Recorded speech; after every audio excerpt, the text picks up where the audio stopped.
성경 말씀 찾겠습니다. 창세기 12장 1절에서 4절 말씀입니다. 제가 봉독해 드리겠습니다.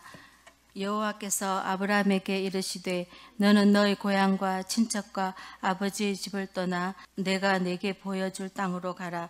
내가 너로 큰 민족을 이루고 네게 복을 주어 내 이름을 창대하게 하리니 너는 복이 될지라. 너를 축복하는 자에게는 내가 복을 내리고 너를 저주하는 자에게는 내가 저주하리니 땅의 모든 족속이 너로 말미암아 복을 얻을 것이라 하신지라. 이 아브라함이 하나님의 말씀을 따라갔고 롯도 그와 함께 갔으며 아브라함이 하란을 떠날 때에 75세였더라. 아멘. 목사님 나오셔서 말씀 전하실 때 많은 은혜 받으시기 바랍니다. 날씨가 많이 뚝 떨어졌네요. 오는 길에 날씨도 춥고 바람도 부는데 그래도 이럴 때 이렇게 오시느라고 굉장히 힘드셨을 것 같아요. 그런데 이런 시간일수록 하나님이 더 은혜 주시는 거 아닙니까? 우리 앞뒤 잘 바라보시면서 잘 오셨습니다. 한번 인사합시다. 잘 오셨습니다. 한마디만 더 할까요? 은혜 못 받으면 집에 안 가겠습니다. 은혜 주실 거예요. 은혜 주실 줄 믿습니다. 오늘 본문을 보면 좀 잘하시는 말씀이죠. 하나님은 아브라함을 부르셔서 특별히 너는 열방의 복이 될 것이다 라고 말씀하셨는데, 이 내용을 한 개인의 소명이 아니라 하나님의 구속사적 관점에서 좀 살펴보고 모두가 아브라함처럼 열방을 살리고 선한 영향력을 끼치는 복된 사람이 되시기를 주님의 이름으로 축원해 드립니다. 먼저 본문 1절부터 3절까지를 볼까요? 본문 1절부터 3절까지를 보면 하나님께서 아브라함을 부르시면서 아주 놀라운 약속들을 주고 계시는데 그 내용이 이렇습니다.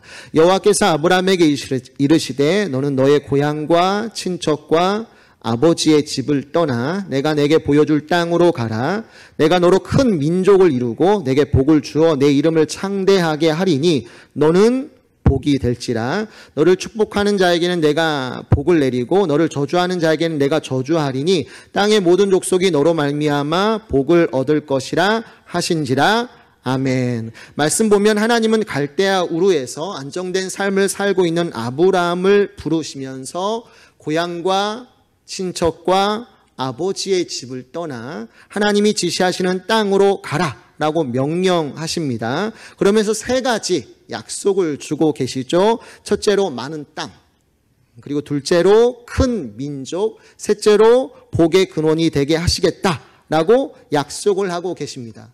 하나님은 아브라함이 고향 땅과 친척과 아버지의 집을 버리면, 하나님의 부르심을 듣고 내가 고향 땅과 친척과 아버지의 집을 버리면 대신 그것들보다 훨씬 크고 좋은 세 가지를 줄 것인데, 고향 땅을 버리면 더 많은 땅을 주시고, 친척을 버리면 더 많은 민족을 주시고, 아버지의 집을 떠나면 내가 복이 될 것이다 라고 말씀하고 계시는 거예요. 근데 여러분, 이 구절의 원문을 보면 이 구절들의 핵심 주제가 무엇인지를 쉽게 알 수가 있는데, 그게 뭐냐면 복이에요.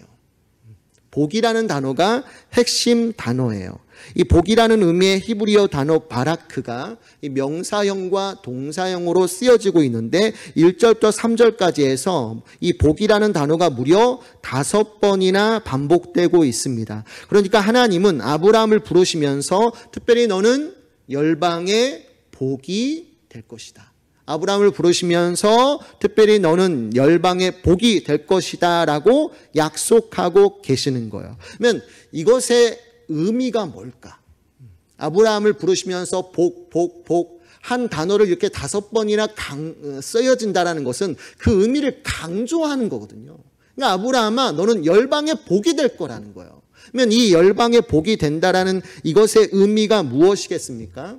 아브라함이 하나님께 받은 복이 다른 사람들에게 기계적으로 혹은 자동적으로 흘러 들어간다라는 말씀일까? 아브라함아, 너 한 사람을 통해서 너의 가족과 너와 관계된 모든 사람들이 저절로 복을 받을 거야. 너는 복의 통로가 될 거야. 오늘 이런 말씀으로 주고 계시는 건가? 실제로 아브라함을 통해서 복을 받은 몇몇 사람들이 나오죠. 가령 갈대아 우르에서 함께 따라 나온 조카 롯. 롯이 아브라함과 함께 갈대아 우르에 나오자마자 어떻게 됩니까? 그가 엄청난 거부가 되어지죠. 아브라함에게 하나님께서 복을 부어주실 때 함께 따라 나온 롯도 그와 함께 엄청난 거부가 되어지고, 또한 소돔 백성, 전쟁으로 모든 것을 다 잃었지만 아브라함 때문에 잃었던 모든 재산을 다시 찾게 되는 역사들이 일어납니다. 아브라함과 함께 있다라는 이유만으로 그에게도 하나님의 복이 흘러 들어가는 역사가 분명히 일어나고 있어요. 하지만 본문에서 하나님이 아브라함에게 열방의 복이 되라고 하였을 때 이 복이라는 것은 바라크, 어떻게 보면 현세적이고 세상적인 복을 의미하기보다는 정확히는 이 복음으로 말미암아 주어지는 영적인 복, 구원의 복을 의미한다라고 말할 수 있어요. 여러분들, 본문의 말씀을 사도 바울이 재해석합니다. 본문의 말씀을 사도 바울이 재해석하는데 하나님의 구속자적 관점에서 해석하는데, 그 내용이 어디에 나오냐면 갈라디아서 3장 8절과 9절에서 나오고 있습니다. 굉장히 중요한 구절이니까 이 시간 한번 찾아봐서 우리 한번 읽어봤으면 좋겠어요. 오늘 창세기 12장에 있는 이 말씀을 사도 바울이 다시 재해석해요. 어떠한 관점에서? 하나님의 구속사적 관점에서. 그 내용이 갈라디아서 3장 8절과 9절에 나오고 있습니다. 한번 찾아봅시다. 갈라디아서 3장 8절과 9절을 보면 이런 말씀 나옵니다. 굉장히 중요한 말씀이에요. 찾으셨나요? 찾으셨으면 우리 함께 읽어봅시다. 갈라디아서 3장 8절과 9절 함께 읽겠습니다. 준비 시작.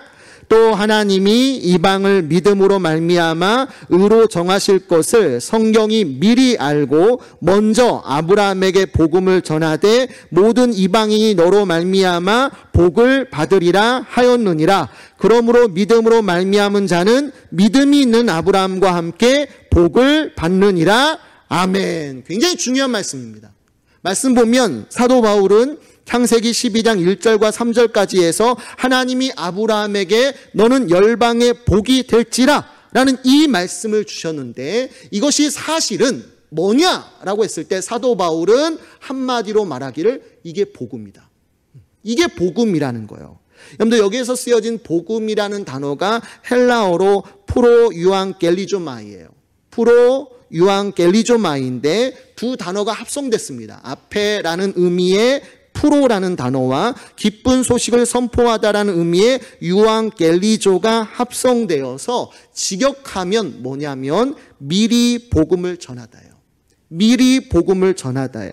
그러니까 바울은 하나님이 아브라함을 부르시고 그에게 뭘 전하셨다라는 거예요? 미리 복음을 전하셨다라는 거예요. 단순히 아브라함을 갈대아 우르에서 부르셔서 당신의 백성으로 삼아 주시는 것이 아니라, 사실 창세기 12장 1절부터 3절까지의 말씀은 뭐냐면 하나님이 아브라함을 부르시고 그에게 뭘 전해주시는 거예요? 복음의 말씀을 전해주시는 거예요. 미리 복음을 전하시는데 그 복음이라는 게 무엇입니까? 다름 아닌 그의 후손 중에 예수 그리스도가 나실 것이고, 누구든지 그를 믿기만 하면 모든 죄사함을 받고 아브라함처럼 의롭다함을 얻어 하나님의 자녀가 되어 영생의 복을 누릴 수 있을 것이라는 이 복음의 메시지를 하나님이 누구에게 미리? 아브라함에게 미리 가르쳐 주셨다라고 말씀하고 있는 거예요. 실제로 요한복음 8장 56절을 보면 예수님은 너희 조상 아브라함은 나의 때 볼 것을 즐거워하다가 보고 기뻐하였느니라 라고 해서 아브라함이 누구를 기다린다고요? 예수 그리스도의 오심을 기대하고 기뻐하였다라는 거예요. 그러니까 하나님이 아브라함을 부르셔서 내가 너 잘되게 해줄 거야. 이 땅에서 잘 먹고 잘 사는 정말 부귀영화를 누리도록 내가 너를 부른다. 이 말씀이 아니에요. 하나님이 아브라함을 부르셔서 그에게 복음을 전파하시는 거예요. 복음을 가르쳐 주시는데 그 복음이라는 것은 너와 같이 우상 숭배자일지라도, 마땅히 그 죄로 죽을 수밖에 없는 죄인이라 할지라도 예수 그리스도, 내 후손 중에 날 예수 그리스도, 그분을 믿는 믿음을 갖기만 하면 모든 죄가 사함받고 너와 같이 하나님 앞에서 의롭다함을 얻어 하나님의 자녀가 되어 영생의 복, 구원의 복을 누릴 수 있다라는 이 복음의 말씀을 아브라함에게 주시고요. 아브라함은 이 복음의 말씀을 분명히는 아닐지라도 어렴풋이게나마 예수 그리스도로 말미암아 구원의 역사가 일어난다는 사실을 기억하고 그걸 바라봤다라는 거예요. 훗날 오실 예수 그리스도를 아브라함이 기대하고 기다리며 기뻐했다라고 분명히 말씀하고 있다라는 거예요. 여러분들, 이 복음, 예수를 믿는 믿음을 갖기만 하면 구원받을 수 있다. 이게 문자적으로 복음인데 기쁜 소식이거든요. 여러분들, 내가 복음이 얼마나 기쁜 소식인지를 알게 하는 한 사건을 경험한 적이 있어요. 한 번은 어린 딸, 제가 이제 두 자녀가 있는데 딸하고 아들이 있습니다. 그때 이제 어린 딸, 5학년 때 어린 딸의 친한 친구가 집을 이사하는 문제로 하룻밤 그 친구의 딸이 기르던 개를 이제 우리 집에 맡기게 되었어요. 제가 개를 별로 좋아하지 않습니다. 시끄럽기도 하지만 한번 물리려고 했던 적이 있었기 때문에 개를 보면 그렇게 좋아하지 않아요. 근데 친구 딸이 우리 집에 이제 개를 맡긴다고 하니까 뭐 어떻게 하겠어요. 데려와라. 이름이 라온이에요. 이름이 라온이고 이제 품종이 코카스파니엘이에요. 코카스파니엘인데 아시나요? 넌 알아봐야 할 거 아니에요. 어떤 개인지 하고 인터넷에 찾아보니까 이 코카스파니엘이 비글, 슈나우저와 함께 3대 지랄견. 이 개가 3대 지랄견이래요. 그러니까 이게 기르기가 굉장히 힘든 개라는 거죠. 근데 그 개를 우리 집에 하룻밤 맡긴다라는 거예요. 근데 막상 보니까 그 정도까지는 아니고 애가 체구가 크고 활동적이어서 가만히 있지 못한다는 건 빼고는 부침성도 있고 착해요. 그래서 제가 그 개에게 집에 있는 대신에 특별히 한 가지만을 계속 가르쳤어요. 개가 오자마자 제가 이제 그 개를 바라보면서 한 가지를 계속 가르친 것이 있는데 그게 뭐냐면 정해진 곳에서 똥을 놓라. 개가 오자마자 정해진 곳에서 배변을 누라고 계속 가르치는 거예요. 제가 알겠습니까? 그냥 개의 얼굴을 똑바로 쳐다보면서 계속 얘기하는 거예요. 야, 화장실에 신문지 깔아놨으니까 저기에다 똥 싸야 돼. 잘 들어. 화장실 똥이야. 다른 데다 싸면 안 돼. 화장실 똥. 옆에 있던 어린 딸이 질려버렸나 봐요. 아빠 좀 그만해. 짜증을 내더라고요. 근데 내가 딱 걔를 보니까 알아들은 것 같아, 야가. 뭔지 모르겠지만 야가 알아들은 것 같아요. 내 눈을 똑바로 쳐다보면서 가만히 있더라고요. 화장실 똥이야. 다른 데다 싸면 안 돼. 만약 다른 데서 싸면 당장 쫓아낼 거야. 무섭게 표정을 지었더니 야가 알아들은 것 같아요. 그만 말했어요. 그러면 이 개가 순종했을까요? 당연히 아니죠. 잠시 후에 아무렇지도 않게 거실 바닥에 똥과 오줌을 싸질러 놓았는데 순간 제가 그거 보고 얼마나 화가 나는지 그 개를 쳐다보면서 이렇게 외쳤어요. 야, 이 개새끼야. 틀린 말은 아니잖아요. 야, 이 개새끼야. 너무 화가 나더라고요. 내가 그렇게 한 가지만 지키라고 했는데 화장실에 가서 똥 싸라고. 다른 거 하지 말고 화장실 똥. 근데 조금 있다가 똥을 싸놓은 거예요.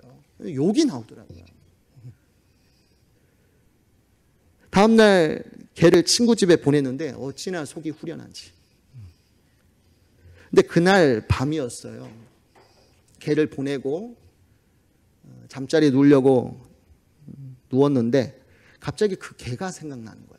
라온이가 생각나는 거예요. 그러면서 이런 마음이 들더라고요. 그게 뭐냐면 야, 나야말로 하나님 앞에서 개새끼인데 솔직히.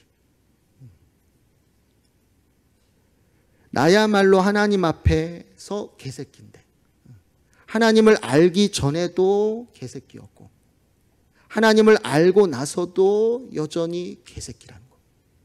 여러분들, 제가 목회자로서 강단에 서서 하나님의 말씀을 전하잖아요. 토요일이 되면 그날 새벽까지 거의 잠을 자지 않고 말씀 묵상하고 말씀 정리하고, 사실 일주일 동안 주일 설교는 묵상하지 않습니까? 대부분의 목회자들이 다 그럴 거예요. 주일 설교만큼은 일주일 동안 묵상하고 토요일 날 준비를 하게 되죠. 저 같은 경우에는 새벽 예배까지 주일 원고를 또 고치고 또 고칩니다. 근데 이 말씀 앞에 가장 시험 들고 가장 아픈 것이 뭔지 아세요? 내가 이 말씀을 준비하면서도 이 말씀을 지키지 못하는 나를 발견할 때예요. 성도들 앞에서는 멋진 양복 입고 깨끗한 척, 예의 바른 척, 거룩한 척, 제가 여러분에게 하나님의 말씀을 전하고 있지만은 사실 제 삶을 들여다보면, 제 중심을 들여다보면 이 말씀과 반대되는 일들을 얼마나 많이 하는지 몰라요. 제가 그때 그 개의 얼굴을 붙잡고 화장실 똥 딱 한 가지만 얘기했잖아요. 근데 그것조차 어기잖아요. 근데 어떻게 보면 내 인생이 그렇더라고요. 하나님이 계속해서 나를 기다려 주시면서 한 가지만을 요구하는 거 아닙니까? 하나님을 사랑하고 하나님 말씀에 순종해라. 어떻게 보면 내 얼굴을 붙잡고 하나님이야, 네가 의지하고 네가 사랑해야 할 분은 하나님밖에 없어, 그 말씀에 절대적으로 순종해야 돼, 거기에 행복이 있고 거기에 기쁨이 있어. 날마다 말씀과 기도 가운데 하나님이 내게 들려주시는 음성이 그건데, 사실 하루하루 내 삶을 돌아보면 그 말씀에서 벗어나 여러 곳에서 똥과 오줌을 싸질러 다니더라고요. 그러니까 하나님을 알기 전에도 개새끼였지만 하나님을 알고 나서도 여전히 개새끼인 거예요. 근데 참 감사한 일은 그럼에도 불구하고 내가 예수님 안에 거하니까, 내가 예수를 믿는 믿음을 가졌다라는 그 이유 하나만으로 하나님께서 나의 모든 죄를 용서해 주시고 하나님 앞에서 의롭다 여겨주시고 지금도 하나님의 사랑받는 자녀로 나를 지키시고 돌봐주실 줄 믿으시기 바랍니다. 여러분, 우리가요 지금도 개새끼예요. 솔직히 죽는 날까지 하나님 말씀에서 자주 벗어나고 불순종하는 죄를 범할 거예요. 그럼에도 불구하고 하나님이요 여러분 사랑하세요. 얼마나 사랑하는 줄 아세요? 여러분이 성경에서 명하는 여러 가지 죄를 범한다 할지라도, 그 중에서 가장 심각한 죄를 범한다 할지라도 그 죄가 하나님의 사랑을 끊을 수가 없어요.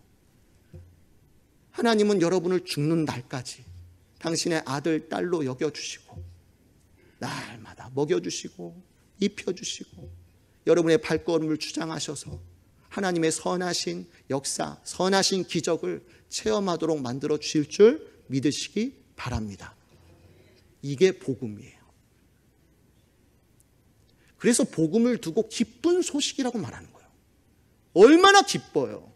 아무것도 아닌 나, 심지어 개새끼인 나, 이런 내가 예수를 믿기만 하면 다 해결되는 거예요.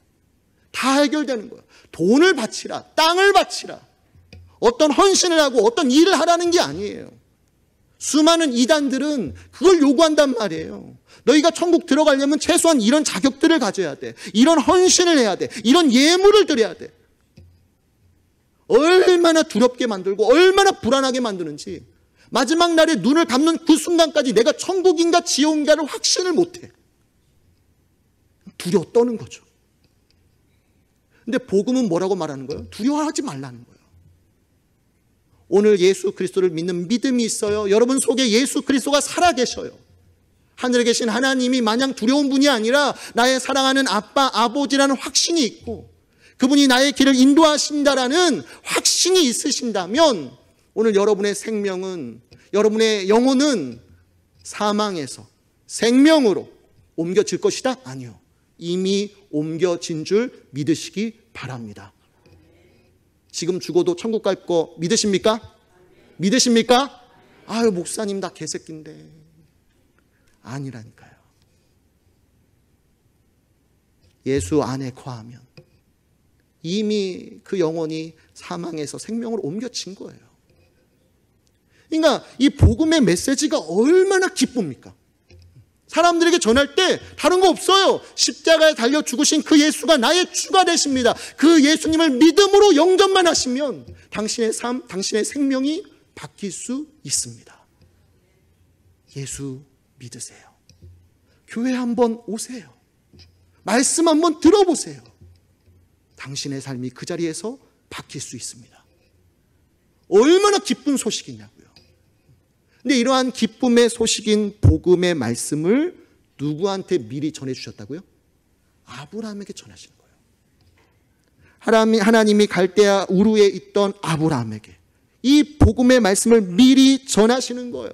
예, 하나님은 창세전에 오직 예수님을 믿는 믿음으로 말미암아 당신의 백성을 구원하시기로 작정하셨고, 이 기쁨의 소식인 복음을 아브라함에게 미리 전하여 주시고 명령하시는 거예요. 고향 땅을 떠나라는 거예요. 이 복음의 말씀을 주시고 아브라함아 고향 땅을 떠나라는 거예요. 그러면서 뭐라고 말하는 거예요? 너는 열방의 복이 될지라. 그러니까 아브라함 한 사람에게 복음을 가르쳐 주시고 그 복음의 말씀 들고 세상으로 나아가서 그들에게 말씀을 전하여 복음의 기쁜 소식을 전하여 너와 같이 영생의 복을 누리도록 만들라는, 어떻게 보면 아브라함은 열방의 선교사로 부름을 받았다라는 것이죠. 근데 여러분, 오늘 이와 같은 역사가 우리들에게도 동일하게 일어났다는 거 아세요? 여러분들 실제로 본문의 구조를 보면 두 개의 명령형 동사가 나옵니다. 두 개의 주요한 명령형 동사가 나오는데, 먼저 1절에서 가라 이게 명령형이거든요. 가라, 가 명령형 동사이고, 뒤에 2절에서 너는 복이 될지라, 이것도 명령이에요. 너는 복이 될지라, 명령이란 말이에요. 그리고 3절 후반부에서 이것을 다시 강조하기를 땅의 모든 족속이 너로 말미암아 복을 얻을 것이다 라고 말씀하세요. 저 보세요. 창세기 12장 1절부터 3절까지의 말씀을 구조적으로 파악하면 첫 번째가 가라예요.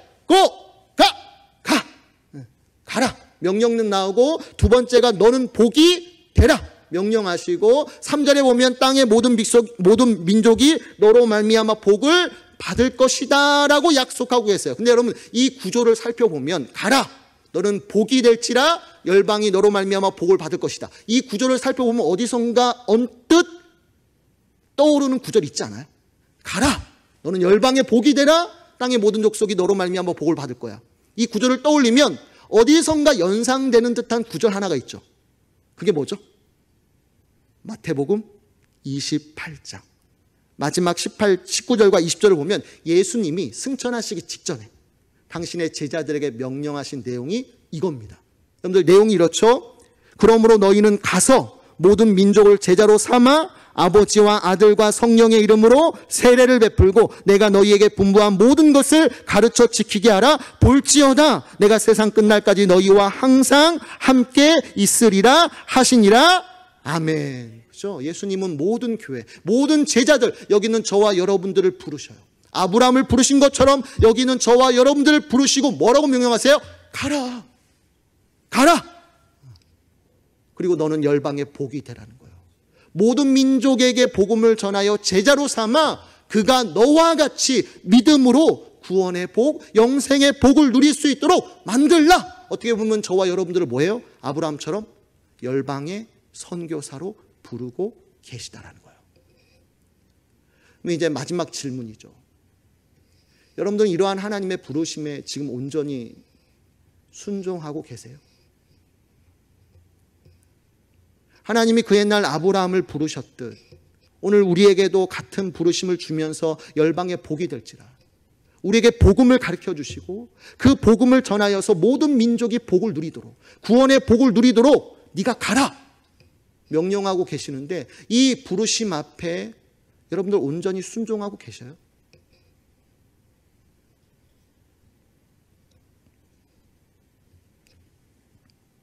본문 4절 전반부를 보면 이에 아브라함이 여호와의 말씀을 따라갔대요. 하나님의 부르심 앞에, 열방의 선교사가 되라는 그 부르심 앞에 아브라함이 순종하여 따라갔다라고 했는데, 본문 4절은 너무나 간단하게 얘기하고 있잖아요. 근데 이 말씀을 히브리서 11장 8절에서는 좀 길게 설명합니다. 이때 이를 어떻게 설명하느냐? 믿음으로 아브라함은 부르심을 받았을 때 순종하여 장래 유업으로 받을 땅에 나아갈새, 잘 들으세요, 갈 바를 알지 못하고 나아갔다라고 말하는 거예요. 그러니까 네가 고향 땅과 친척과 아버지의 집을 떠나 하나님이 명하신 열방의 복이 될지라 부르셔요. 부르실 때 아브라함이 그 부르심 앞에 어떻게 해요? 따라가는 거예요. 믿음으로 순종하여 나아가는데 여기에서 핵심이 뭐냐면 하나님이 어디로 부르신지 그 목적지를 모르고 갔다라는 거예요. 여러분들 우리가 여행을 떠나더라도 목적지를 정하고 떠나잖아요. 산책을 가더라도 이렇게 가야지, 어디로 돌아서 어떻게 해야지, 목적지를 정하고 우리가 길을 떠나는 거지. 목적지도 정하지 않고 산책을 떠나거나 먼 장거리 여행을 떠나지는 않지 않습니까? 목적지를 딱 정한 다음에 우리가 거기에 대해 맞는 계획들을 세우고 추진할 거 아니에요. 근데 하나님은 아브라함을 부르시면서 가장 중요한 목적지, 어디로 가야 할지를 정확히 정해주시지 않은 거예요. 그냥 가, 떠나, 명령하시는 거예요. 여러분들 당시는 시족 사회여서 고향과 친척과 아버지의 집을 떠난다라는 것은 이제껏 자신을 지키던 울타리를 벗어나 광야 땅에 홀로 선다라는 것이고 온갖 위험에 무방비로 노출된다라는 것을 의미합니다. 근데 하나님은 이걸 다 아시고도 아브라함을 부르시면서 어디로 가야 할지 목적지를 알려주지 않은 채 무작정 가라, 떠나라, 내 고향 땅과 아버지와 친척집을 버리고 떠나가라 명령하시는 거예요. 여러분이라면 이런 거 갈 수 있겠어요? 하나님 목적지라도 알려주세요. 알려주면 갈게요. 야, 그런 거 묻지 말고 그냥 가라니까. 가, 짐 정리하고 떠나가. 아니 어디로 가냐고요. 그런 거 묻지 말고 가. 여러분이라면 갈 수 있어요? 근데 아브라함은 놀랍게도 아멘, 아멘, 그리고 그 하나님의 부르심 앞에 온전히 순종했대요. 갈 바를 알지 못해요. 목적지가 어디인지도 모르지만 아브라함은 그 순간에 아멘, 그리고 하나님이 주신 복음의 말씀 들고 자신의 정든 고향 땅을 떠나 열방으로 나아가는 거죠. 그렇게 믿음으로 순종하며 나아갔을 때 아브라함을 통해서 복음이 전파되고 하나님의 백성들이 만들어지고 구속의 역사가 이루어지게 되어지는 거예요. 여러분 오늘 하나님이 여러분을 부르시잖아요. 열방의 선교사로 부르시잖아요. 여러분에게 특별히 복음의 말씀 주시고 가라고 명령하시잖아요. 그러면 이때 여러분들은 다른 사람들에게 나아가 복음을 전하는 복된 삶을 살고 계세요? 아니면 하나님이 부르시지만 세상의 미움을 받거나 손해를 입을까 두려워서 그냥 있는 곳에서 가만히 신문만 하고 계세요? 더 쉽게 말할까요? 여러분 한 주간 동안 예수의 복음을 전한 사람 있어요? 예배 시간에 막 은혜 받고 아멘 할렐루야. 근데 교회 문을 나서고 한 주간 동안 어떤 사람에게도 예수의 예자도 꺼내지 않고 예수 믿으세요, 교회 나오세요 한마디도 전하지 않는다면 하나님의 부르심 앞에 우리가 불순종하는 거 아니에요? 오늘 나는 그러한 하나님의 부르심 앞에 어떤 자로 서 있는지. 여러분 하나님이 아브라함을 부르시기 직전에 무슨 사건이 일어난 줄 아세요? 바로 바벨탑 사건이에요. 수많은 사람들이 하늘에 닿을 정도로 높은 탑을 쌓으려 할 때 하나님은 이것을 심히 미워하시고 심판하시는데 이유는 크게 두 가지예요. 첫째는 교만함 때문이었고 둘째로는 무엇입니까? 이들이 하나님의 뜻과는 반대로 온 땅에 흩어지지 않으려고 했기 때문에 하나님 바벨론 탑을 심판하신 거예요. 근데 여러분 마찬가지로 교회가요 자꾸 안에만 머물려고 하잖아요. 안에만 왁자지껄해. 무슨 사역 있고 행사 있고 프로그램 있으면 안에서는 참 잘 모여. 근데 교회가 밖으로 흩어질 생각을 안 해요. 교회의 이름을 높이기는 원하는데 밖으로 가서 하나님의 이름을 높일 생각은 안 해요. 근데 여러분 그 교회가 어떻게 보이는 줄 아세요? 하나님 앞에? 바벨탑으로 보이는 거예요. 바벨탑은 우리가 흩어지지 말자. 세상에서 우리가 흩어지지 말고 이곳에 모여있자. 근데 여러분 하나님께서는 아담과 하와를 지으시고 번성하게 하시는 거 아니에요? 땅에 흩어지라고 명령하시는 거 아니에요? 아브라함을 부르시고 땅에 나아가 열방에 나아가 흩어져서 복음을 전하라고 명령하시는 거 아니에요? 근데 우리가 교회 안에만 머물려고 하고 교회의 이름만 높이려고 한다면 그게 바벨탑이고요. 나중에 그 교회를 하나님이 심판하시고 어떻게 하세요? 흩어버리시는 거예요. 흩어버리시는 거예요, 하나님이. 교회의 문을 닫게 하는 것이 아니라 성도들을 열방으로 보내셔서 복음을 전하도록 강제적으로 만들어 보시는 거예요. 근데 우리가 그렇게 징계받고 나갈 필요가 없잖아요.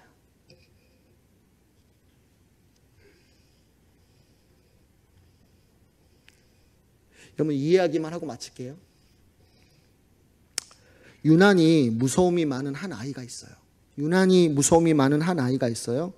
어머니는 그런 아이의 담력을 길러주기 위해서 캄캄한 밤중에 뒤뜰에 가서 빗자루 하나를 가져오라고 말을 해요. 하지만 아이는 밖이 캄캄해서 무섭다며 한사코 나가려 하지 않아요. 어머니가 그 아들을 붙들고 말합니다. 아들, 조금도 무서워하지 마. 예수님은 어느 곳에든 우리와 함께 계셔. 지금 저 밖에도 예수님이 계셔. 그러니까 아들, 조금도 무서워하지 말고 다녀오렴. 그러자 아이가 좀 안심이 된다라는 듯, 엄마, 정말 저 밖에 예수님이 계셔요? 라고 물어요. 그러자 엄마는 방긋 웃으면서, 그럼 예수님은 어디든 계시며 우리를 지켜주신단다. 아들, 걱정하지 말고 뒷뜰에 있는 빗자루 가져와. 그러자 아들이 방문을 조금 열고는 이렇게 외치는 거예요. 예수님, 거기 계시면 빗자루 좀 가져다 주세요. 여러분들, 전도는 하나님이나 다른 사람이 대신 해주는 게 아니에요.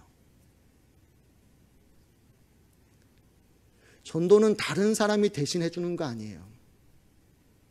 여러분의 가정 안에 있는 믿지 않는 자녀들, 배우자, 누가 전도하고 누가 기도해야 하는 줄 아세요? 목사님, 우리 가정에 믿지 않는 자녀들이 있는데 기도해 주세요. 전도해 주세요. 아니요. 그건 누가 할 일이 아니라 바로 그 가정 안에 있는, 먼저 하나님의 은혜로 믿음을 얻은 여러분 자신이 그 가정 안에 믿지 않는 사람들을 구원해야 할 책임이 있단 말이에요. 전도는 남이 해주는 게 아니에요. 예수님 거기 계시면 전도 좀 해주세요. 아니요, 내가 가라는 거예요. 나에게 복음을 가르쳐 주신 이유가 뭐겠어요? 복음의 말씀을 깨닫게 하신 이유가 뭐겠어요? 내 안에 성령을 부어주신 이유가 뭐겠어요? 네가 가서 그 불쌍한 영혼 붙들고 복음의 말씀 전하고 눈물로 기도하면서 구원하라고, 그 가정에 복이 되라고 우리에게 명령하고 계십니다. 여러분들, 에스더 여전도의 헌신 예배잖아요. 문자 그대로 여전도회 아니에요? 교회의 존재 목적은 다른 데 있지 않아요. 죽은 세상, 죽은 영혼을 전도하는 것.